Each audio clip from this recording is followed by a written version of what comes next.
Hi, everybody. I'm Tom Valentine, coming to you via Radio Freemasonry.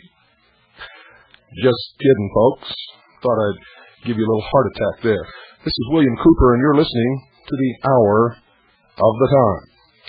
Tom was at it again tonight, but we're not going to waste any words on him. People who have been listening to this program since its inception on May the 4th, 1992, know exactly who is who and what is what. We have revealed the true enemy that Radio Freemasonry continues to deny in our series of 32 audio tapes that were aired on the Hour of the Time, which is 32 hours of broadcast, identifying the mystery religion of Babylon, its history up to the modern day, and its hiding place, the cockroaches behind the veil of the secret societies, of which Tom Valentine is a member. Ladies and gentlemen, if you are a new listener to this broadcast, I don't have the time to replay everything or to reiterate everything. If you're sincerely interested, order the tapes that we have produced. If you're not, don't waste our time, and don't waste Tom Valentine's time. I'm too busy, folks, trying to save this country to play your stupid, silly little games. There are, and I'm going to say this again, you better listen. There are people set on bringing about a one-world totalitarian socialist government. They operate in secret, behind innocent-looking front organizations such as Freemasonry, the Ancient Order of the Rose Cross, or Rosa Crucis, the Knights Templar, the Sovereign and Military Order of the Knights of Malta, and many, many others, at times appearing to oppose themselves, but always moving us toward that one goal through the Hegelian dialectic of political conflict resolution. They have always succeeded because the sheeple of the world have always believed that their leaders were taking them in the right direction and could do no wrong. And that has been your downfall forever. For these people have succeeded by creating issues and controlling both sides. The moment you organize a patriot organization, it is then infiltrated and controlled from within. If you don't believe that, examine the membership of your patriot leaders in the lodges of the Scottish Rite of Freemasonry, the York Rite of Freemasonry, the Ancient Order of Rosa Crucis, the Sovereign and Military Order of the Knights of Malta, the Knights Templar, and, folks, many, many others.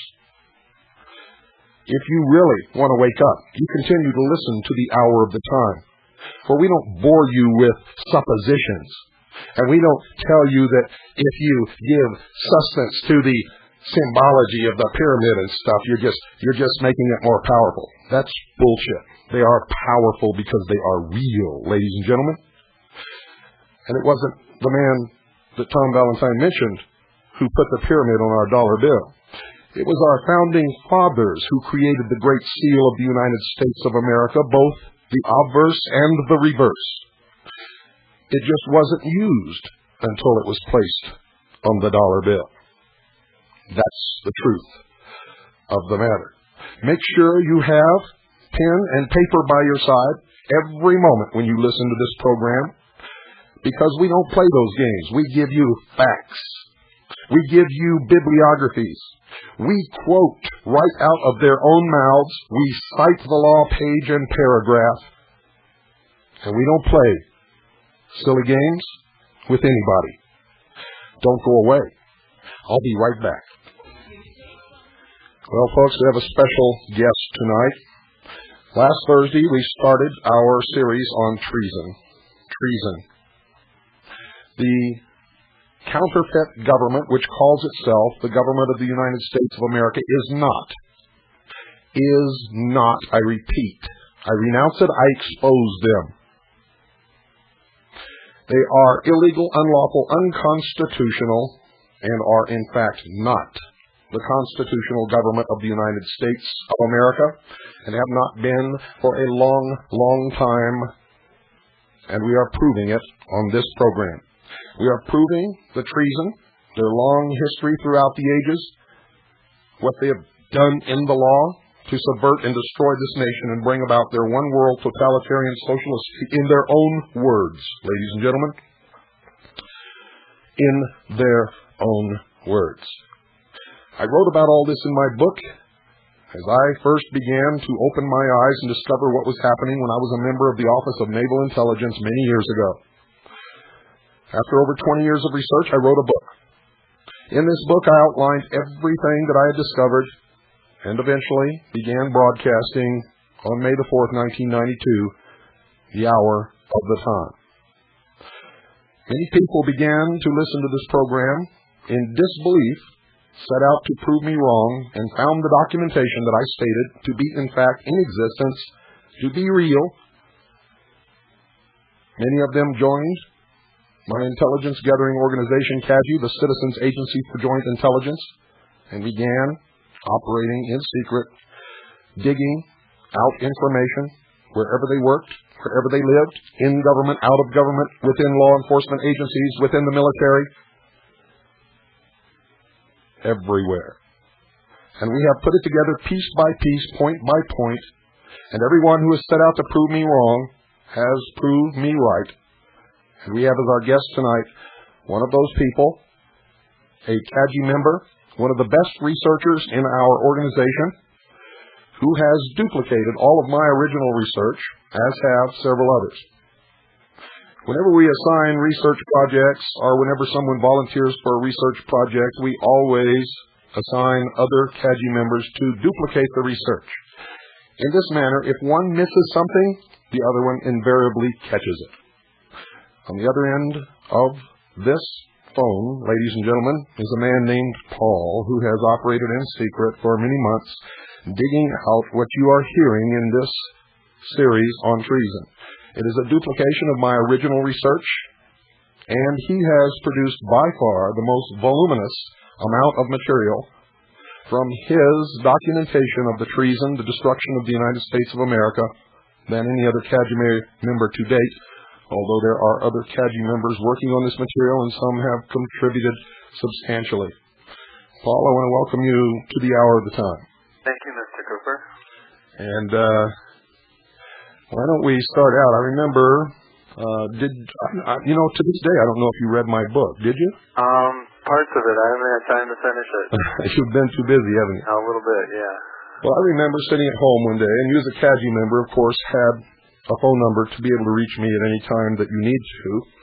And you called me at home and said that you had been listening to the hour of the time and wanted to find documentation for some of the things that I had put out over the air. And I told you where this documentation was and what it was, and you asked me if I could furnish it to you, and what was my answer, Paul? Well, we have to dig it up ourselves. And that's the way to do it. So I told you you had to dig it up yourself, and of course nobody ever likes to hear that, but what did you do after that? Well, I had some trouble trying to find it in the library, and you just kind of guided me along as to, I wasn't aware there was an appendix to the congressional record, and you stated that there was, and I went and dug further, and sure enough, it was there.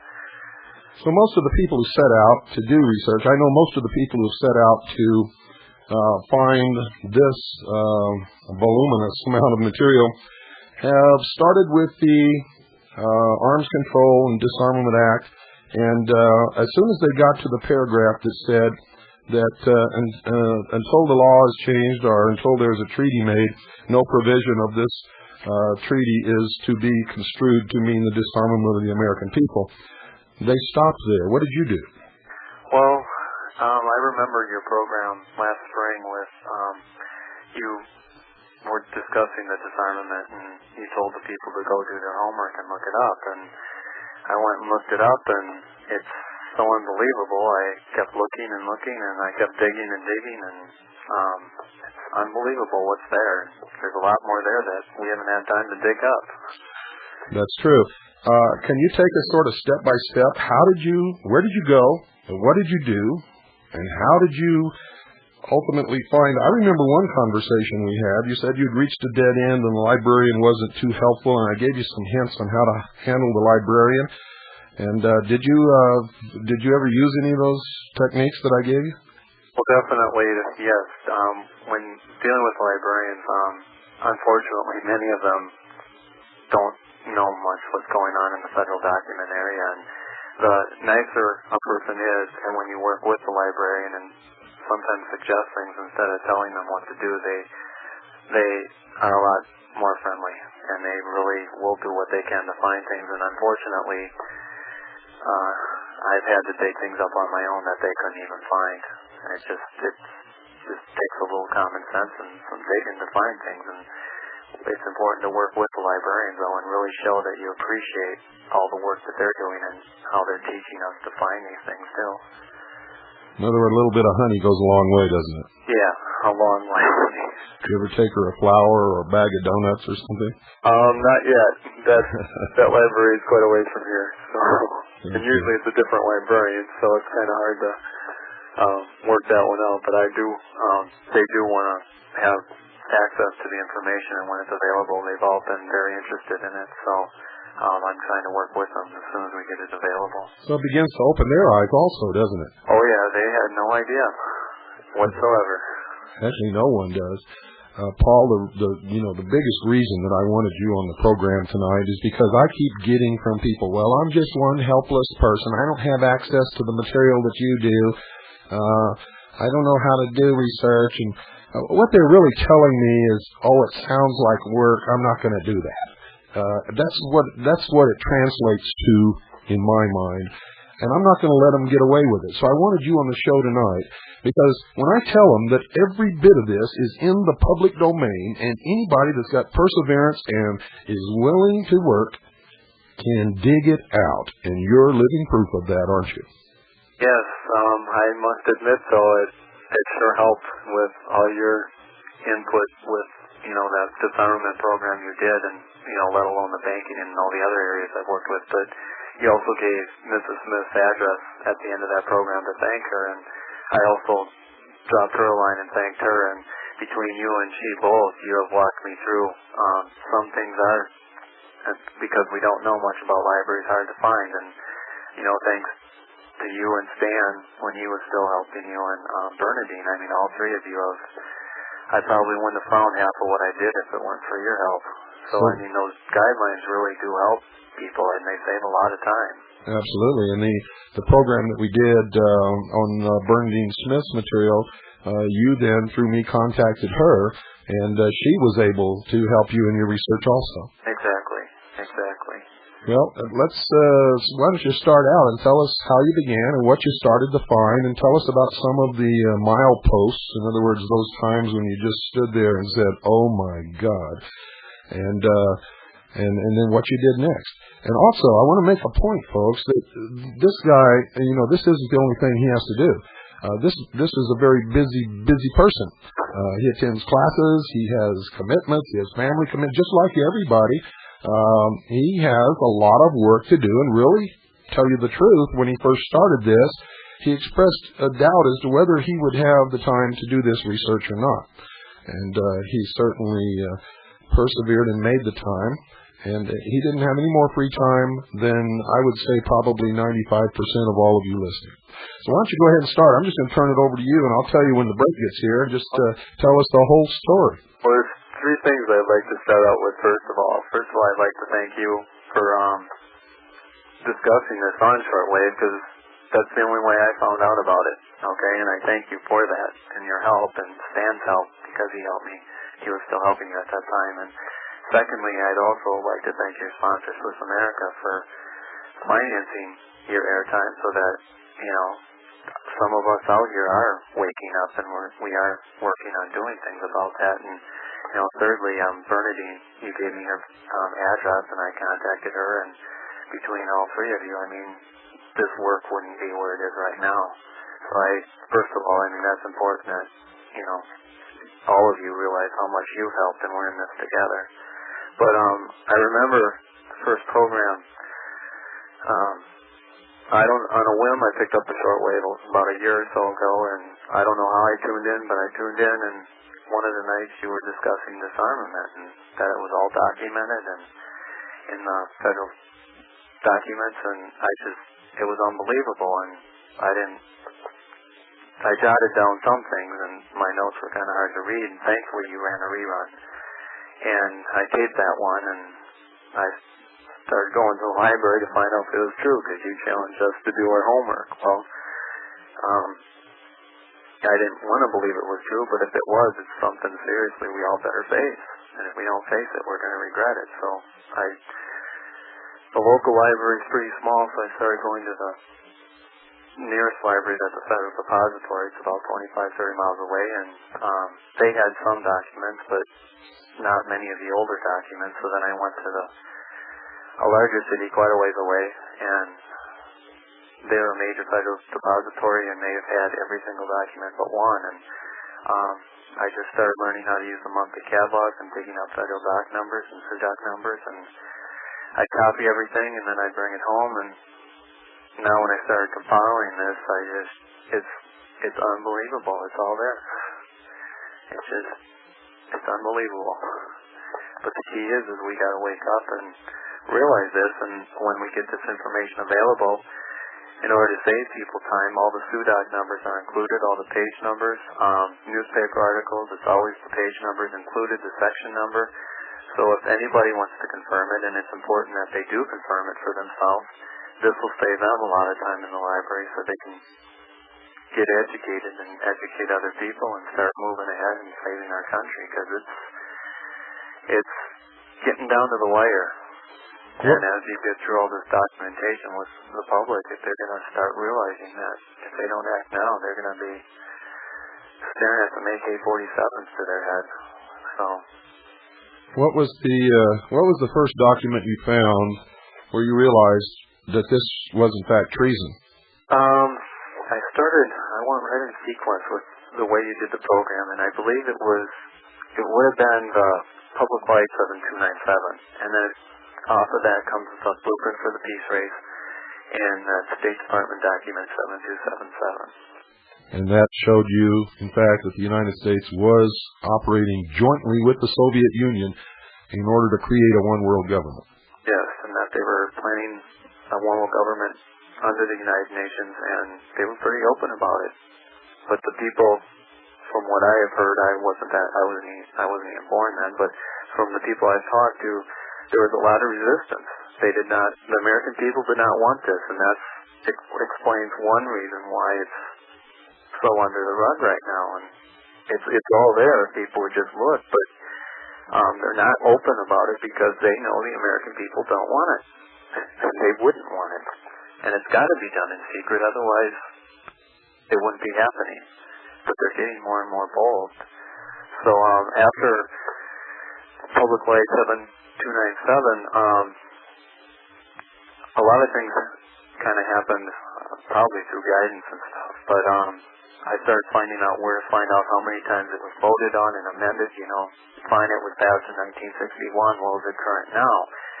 And through digging and documentation, I got it all the way to the current date as in Supplement 4 of the United States Code, and it's still there, and they've even added to it, and they've even made it a little bit more explicit. So off of that, you know, with the blueprint for the peace race and then 7277, I remember skimming through a section in your book on the one world government, because I mean, if anyone sits down and thinks about it, what is the purpose of a complete and total disarmament? The whole purpose is a one world government.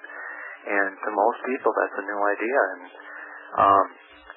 that's so easily documented. It's unbelievable. It's just we got to know where to look. And that's when I ran into that one problem, finding the appendix from, I believe it was 1955, and different testimony entered into the congressional record openly talking about a one world government. And that's when I called you, and you told me there is an appendix. You just gotta dig a little bit deeper, and sure enough, it's all there. Did you ever get mad at me because I wouldn't really give you the answers you wanted to hear, but made you go work for it? No. I've been raised that when you do things yourself, it's far better down the road, and I just appreciated how much help you did give, because it's learning how to dig up these documents is something no one can put a price on. When I go into a library now, 95%, if not more, I can put my finger on it instantly because I know how to find it. And to me, I probably wouldn't have known that if you just would have told me how to get the number. And I appreciate you not telling me. Well, you're a rare individual because most people do get angry. But in this process, you have, in fact, become an expert library researcher and, in fact, are better at finding things in a library than probably 99% of all librarians who do this as a profession for their entire life. Unfortunately, yes. We would hope our librarians would know, and there are some really good librarians out there, and they really try to help. And yes, there are. We certainly don't want to take away from them. There are some excellent librarians out there. But unfortunately, in that socialist mentality, there's a lot of them who don't care, and they don't have the foggiest idea, and they let you know that too. Yeah, and a lot of them are indeed, in fact, socialists, aren't they? Oh yeah. And could account for the disappearance of some books from some libraries, although I'm not accusing them of that because we don't know who, in fact, is removing certain books from libraries. But this is happening across the country. Have you discovered that in your research? Yes. Every single document I have looked for, I have found. But sometimes you got to come in from a different avenue. And the one main library I do most of my research at, I sent down for the State Department document 7277, and they couldn't find it. I asked the librarian, I said it was an important document, if she could go look, and she went and looked personally, twice. And she came back up and she said, all I can tell you is that it was either stolen or it was misshelved. And I thought, well, isn't that a coincidence? But I was able to get that one through library loan, so I just came in from a different angle, and thankfully it wasn't stolen at that library or disappeared. So now, since then, we've done a library search and found that, as far as we can tell, on the library search computers, it only exists in 2 libraries in the country at the present time. We are not going to name those libraries because we do not want them to disappear from those libraries. However, it is for sale in the John Birch Society bookstores across the country. So if you have a Birch Society bookstore in your town, you can get a copy of 7277 from them. Or you can just wait until we finish the publication of this entire set of documents. The entire research project will be published as a complete set of documents with total and complete references and sources and everything. I mean, it will be the most incredible evidence of the treasonous destruction of the United States of America that's ever been published in the history of this country. Now, Paul, during your research, you at some point found, as I found many years ago as a member of the Office of Naval Intelligence, that it was not coming to world government, but in fact the world government was already instituted and in place, and we are subordinate to the United Nations Charter at this time and are, in actual fact, a state of the United Nations. What did you think when you discovered that? Yeah, that's true. All of this stuff that I have found and documented and, with your help found, I still shake my head. I know I do believe it because I've gone and I've dug it up and I've copied it and I've read it. it's so unbelievable that some of our political leaders, in fact most of them, either out of ignorance or just because they believe in this, would sell out our country. I mean, that is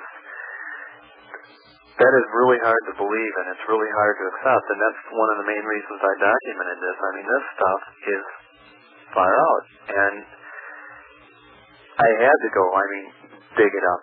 And if it is true, it's something we got to face up to and be responsible and deal with it and move ahead. And if it isn't, well, so be it. Well, unfortunately, it is true, and I've told you at times too.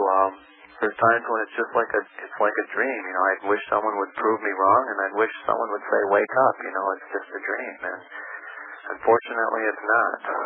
That's right, it's not. And all of this documentation comes right out of the congressional record, right out of the United States code books, right out of the records of the United Nations, right out of the newspapers of the world, right out of State Department documentation. This is not conjecture at all. It is actual fact. And according to the Executive and Judicial Department interpretation of Article 6 of the United States Constitution, the United States of America, in fact, does not exist anymore, but is a state of the United Nations under the United Nations Charter, and they are, in fact, in the process of disarming all nations of the world to bring into reality their one-world totalitarian socialist state.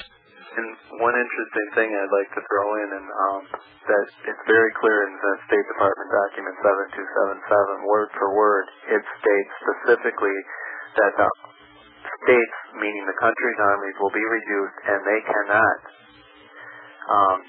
Their forces will be reduced in such a small number where there is no way they can challenge the UN Army.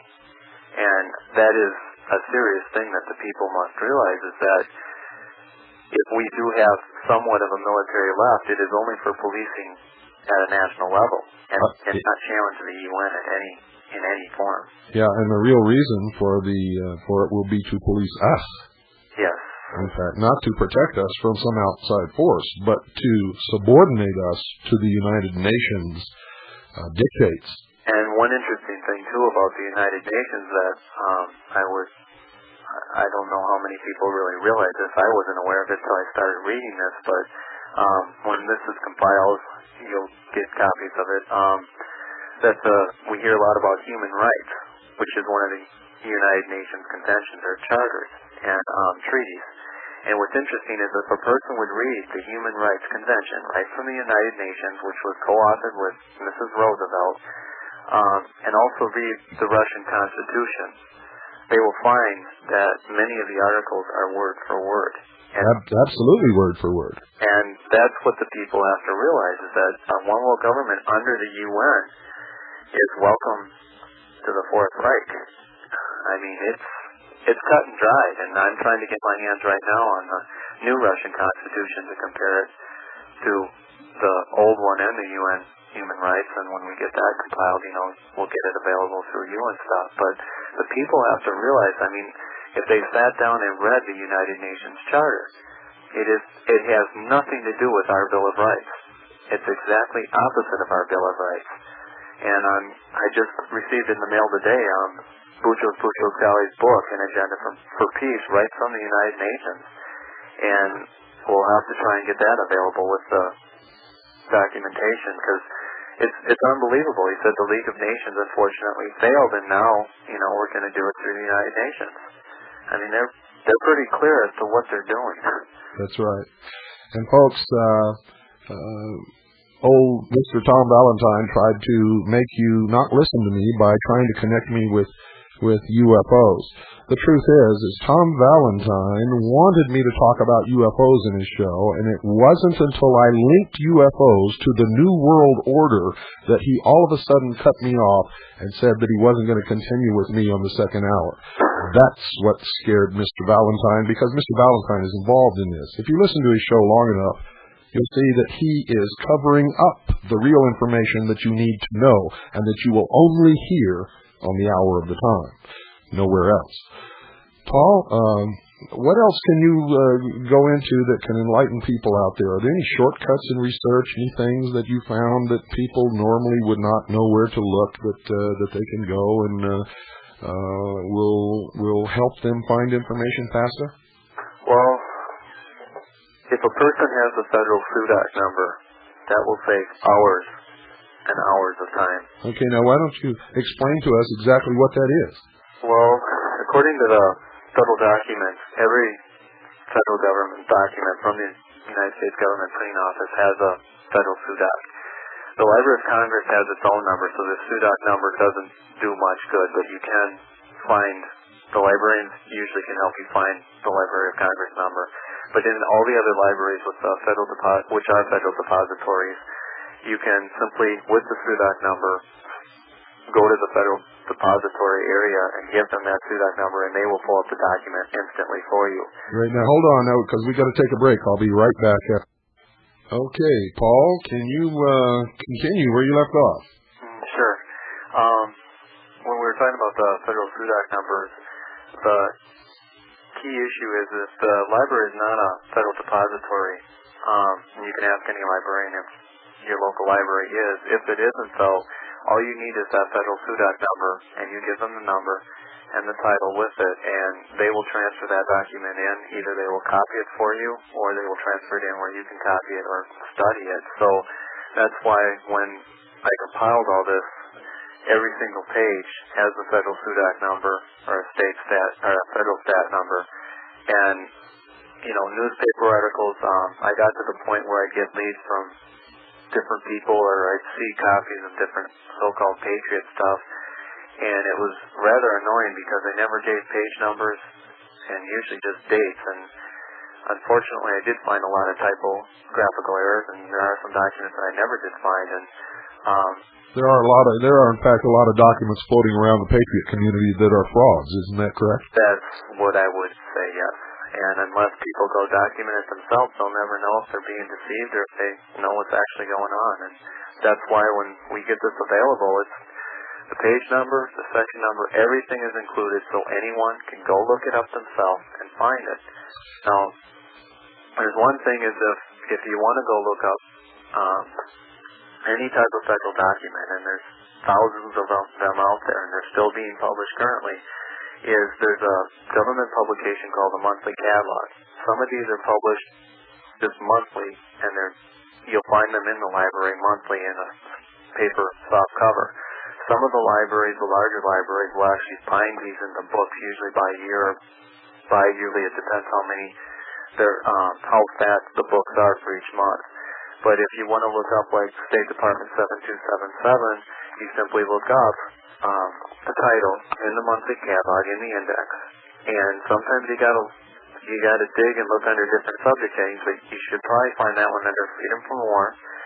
But you're not gonna find it the date that as of it was released September 1961. You probably won't find it until October or November, sometimes even 5 months later in the monthly catalog. So sometimes it takes some digging through different monthly catalogs, finding that actual federal document as to when it was printed in the monthly catalog. And in the monthly catalog, you will be given the federal SUDAC number. And from there, you simply show the librarian that number, and they'll pull up the document, or they'll transfer it in from another library.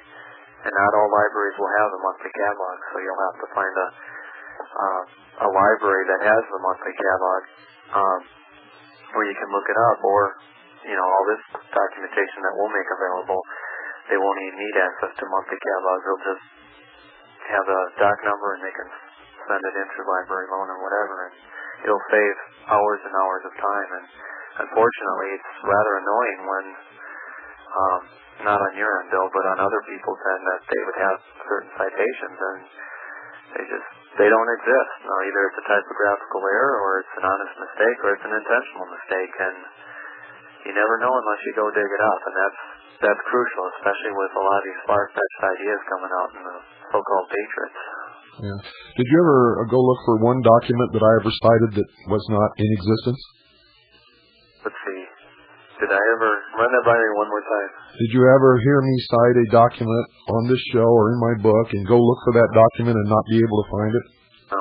Every single document that you have talked about, I have been able to find.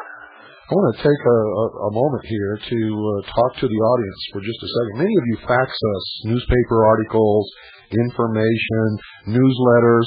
Some of you send this stuff through the mail. And I've got to tell you right now, anything that we get that does not specifically state the source, the location, the page, the section, all of these things that we're talking about here, we never use. You're wasting your time if you send us something that we cannot find. If you just send us a page with writing on it, or you clip out an article in a paper and you don't write the name of the paper, the date that the paper came out on, the page that this article appeared on, or the section and the page of the newspaper, it just goes into the trash can because we can't use it. Everything that's ever sent to us, we farm out to a CAGI member, or else I do the research myself, or Carolyn does it, and it must be duplicated by us so that we know it's genuine before we ever use it. If you are not willing to do that for us when you send these things to us, then don't bother sending them. Recently, I got several pages Xeroxed from a book. Whoever sent these pages to us had very carefully cut out the page numbers and the name of the book on the pages before he sent them. Why he would ever do that, I don't know. However, since I've read The Two Babylons, I recognize that these were pages from the book The Two Babylons. And since we have the book, we didn't need it. But why would anybody do something like that? Why would anybody send us information that would not reference the source? Well, folks, sometimes it's because you don't know to do that, and you think you're doing us a favor. And sometimes it's a completely fraudulent document with the intention of getting me to use it in order to discredit William Cooper, CAGI, in the hour of the time. It'll never work, because if we can't duplicate the research, folks, it's never used by CAGI, by William Cooper, or by the hour of the time. Paul, you recently took a trip. Where'd you go? I was in Washington, D.C. You were in the mouth of the beast. Got it. And did you have some interesting experiences while you were there? Yeah, very interesting. Would you like to recount some of the more interesting? Yeah. I'd like to throw one other thing out real quick on research and stuff.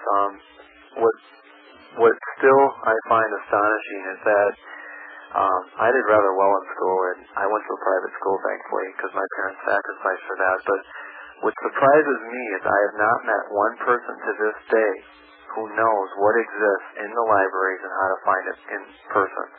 And I find it so fascinating that there are thousands of government documents. They have years and years of government documents on weather control and all these different subjects that exist. And that astonishes me that we were never taught any of this in school, and I find that very interesting, and it was really frustrating at first. I remember one of the first nights I was in the library, and I used my calling card, and I called Stan, and I asked him, I said, I'm having difficulty finding this, because we had the newer United States Code, and he told me, he said, look in Title 22, and he kind of walked me through it, and sure enough, it was there, but at first it was really frustrating. It was a lot of hard work, but I believe we have to know what's going on, and we have to have the facts when we talk to people, and the more a person works with it, the easier it gets to be, and now most things I can walk in and just put my finger on things pretty easily, but ironically in Washington, and this is nothing against the librarians at the Library of Congress, but there are some exceptional librarians there. Unfortunately, they don't work every day. But it was really interesting in the law library section. I was asking them actually what is a charter and how it's issued by Congress and what are the rules and how a person can find that, and they didn't know.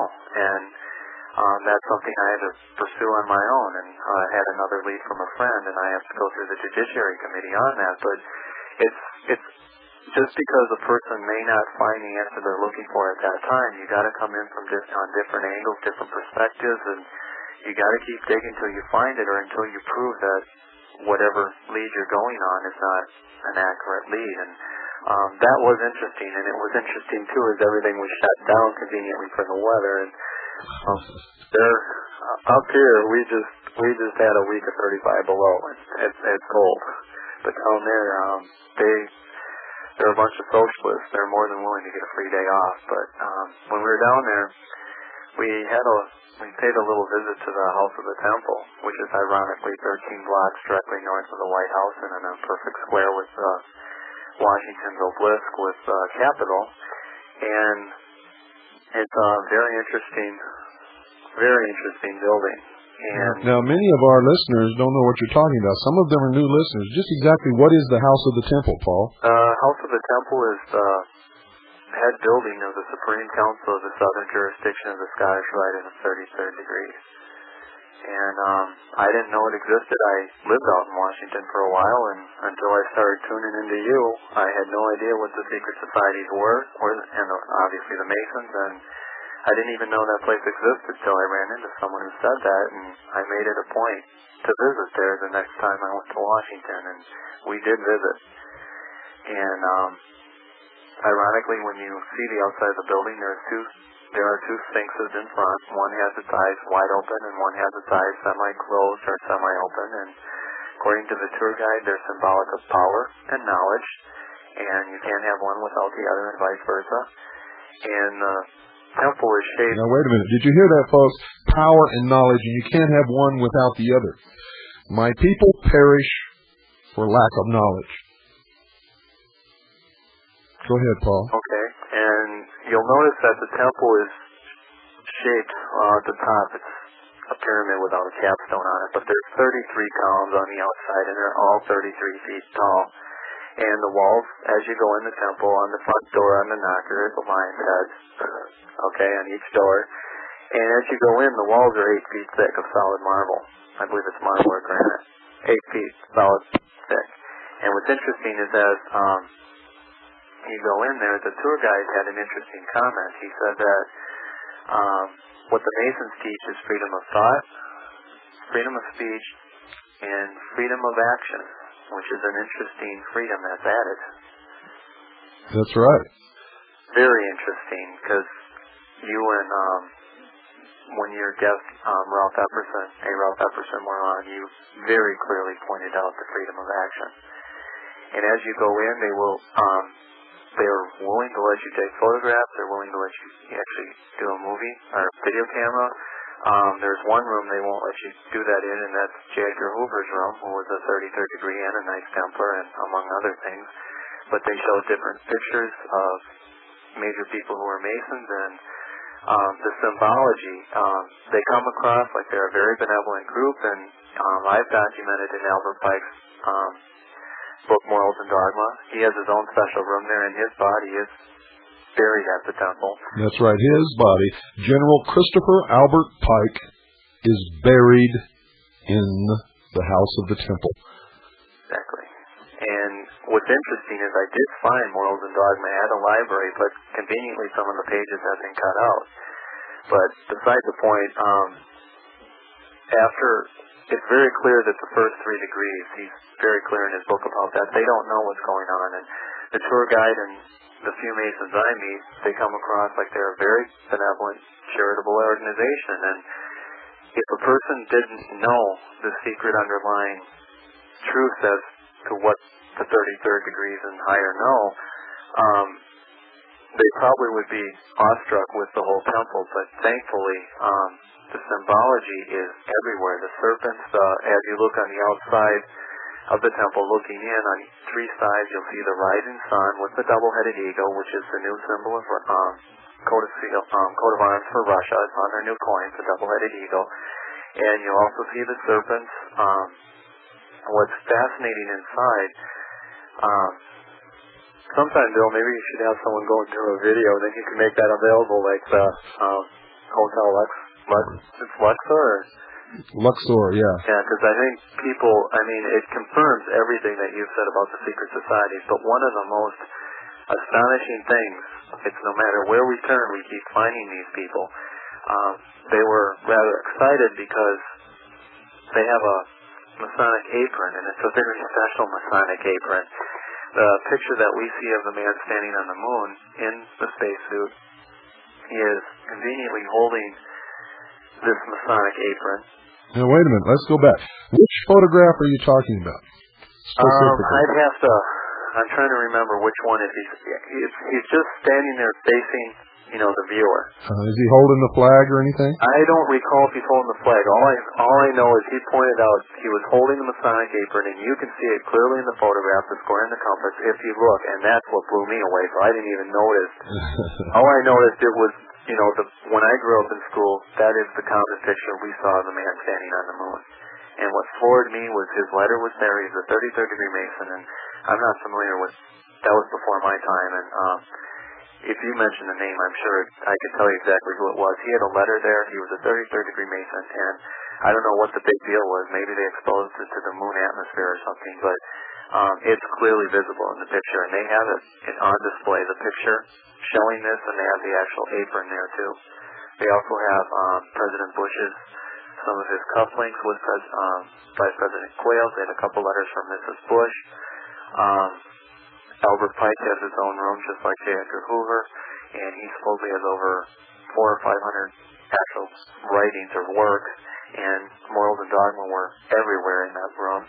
The library is open to the public, and the library is just loaded with Masonic literature, and anyone can go read this stuff and find it for themselves. It's clear. And now, can you imagine how much power they had in the United States and in the world, with J.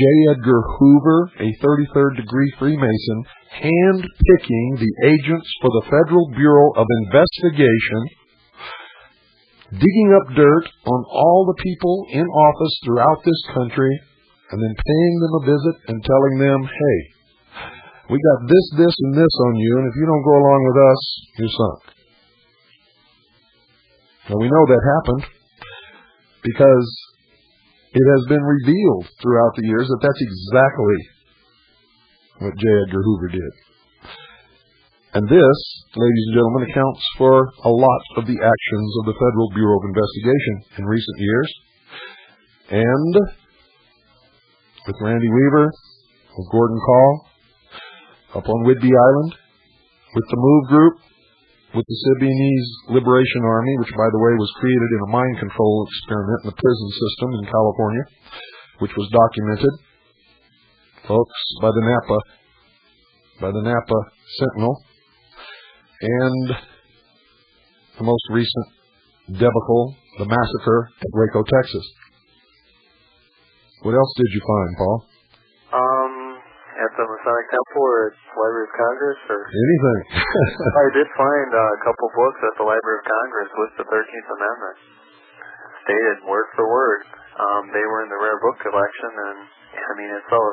So they have, in fact, taken the real 13th Amendment from the Constitution and substituted it with something else. Exactly. And what's interesting is that, the problem I have with that is the Constitution, in my eyes, is the highest document in the land, and it's nothing to be tampered with. And all the research we've dug up on that, it sure looks like it's been tampered with, and what's fascinating is very few, if any of us, knew anything about it. That's right. These people are, in fact, traitors. Exactly, and the people have to realize they better look up the word treason, and they better learn. When I grew up, I used to respect Americans for having a backbone and standing up for what's right and being brave and courageous, and all I can say is they better look up the word treason, and they better start realizing which politicians, and I've talked with a lot of them personally, and there are very few, unfortunately, that are on our side. They know exactly what's going on, and they've been part of it. In the documentation, you'll find the most current records we have found on the updates on Public Law 7297, which is talking about a complete and total disarmament. Conveniently, some of the voting records don't exist. But the people better realize how their own representatives in the House and Senate are voting on these things and make them accountable. And if they're selling out the country, get them out of office and get some decent people in, because this is flat-out treason, and they're getting so bold. And as you go through all this documentation, Bill, the people are gonna start realizing how bold they are. A lot of these newspaper articles, I got leads from other people, and some of them I just ran across skimming through the papers, and they are very bold. I just mentioned to you, it's on its way. Front page, Washington Times, December 15th. The new Army manual that comes out next month shows our troops literally under the United Nations. And it's about time people realize that our troops in Desert Storm, Desert Shield, whatever they want to call it, there were no insignias on those vehicles. Desert Scam is the real word. There you go. That's exactly what it was. And I have George Bush's exact quote from the weekly compilation. I just got that, where he said that Desert Storm, that whatever war you want to call it, that was implementing the New World Order. Word for word from a government printing off this document. And the people, the documentation is all available. The key is now we got to start moving ahead and start realizing that traitors, they have to be taken out of office. And we're not. If they're scared about doing that, they better realize. They better reflect back on Russia and communism and socialism. They better understand what it is in their mind, and they better start reading Gorbachev's own book called Perestroika, which some of it's in the documentation, where he is openly a socialist, he is openly a communist, and he just happens to have an office on the Presidio, the oldest running military base in the United States in San Francisco. And anyone can go get his phone number out of the library. They can write him and find out who's on his board, which is interesting. It's a bunch of congressmen, ex-congressmen, and ex-high officials of the United States government, I might add. Yes, very high. And he is listed as an official advisor to the President of the United States of America. And in his book, he states, "Don't be fooled by the dissolution of the Soviet Union." And one interesting comment I might add, when you get into the State Department document with that, when Gorbachev and Reagan signed the INF Treaty, you'll find in the fine printer that Mr. Schultz even says he read Gorbachev's book. That's right. So he's very aware of what's going on. That's right. And he's conveniently on the advisory board. But the people better realize, Gorbachev is more than clear and open as to what he's doing. It's the one world order, and that if they think this is painful, well, they better project themselves into the future in the socialist, communist, police state. And if this is heaven compared to what they're going to start facing down the future. And I'm not raining on anybody's parade. When they start reading the actual government documents and start digging for themselves, it's a rude awakening, but it's true, and we got to wake up. That's right, and we're out of time, Paul. I want to thank you very much for being our guest tonight. I want to thank you so much for all the work that you've done, most of it unsung in libraries, at tables late at night, and the sweat that you've put in for this country, I think is going to go a long way to help liberate us. For a Bill of Rights. Right. Ladies and gentlemen, form your militia units. There will be no political solution to this, ladies and gentlemen, and you will not find relief in the courts. Good night, and God bless each and every one of you.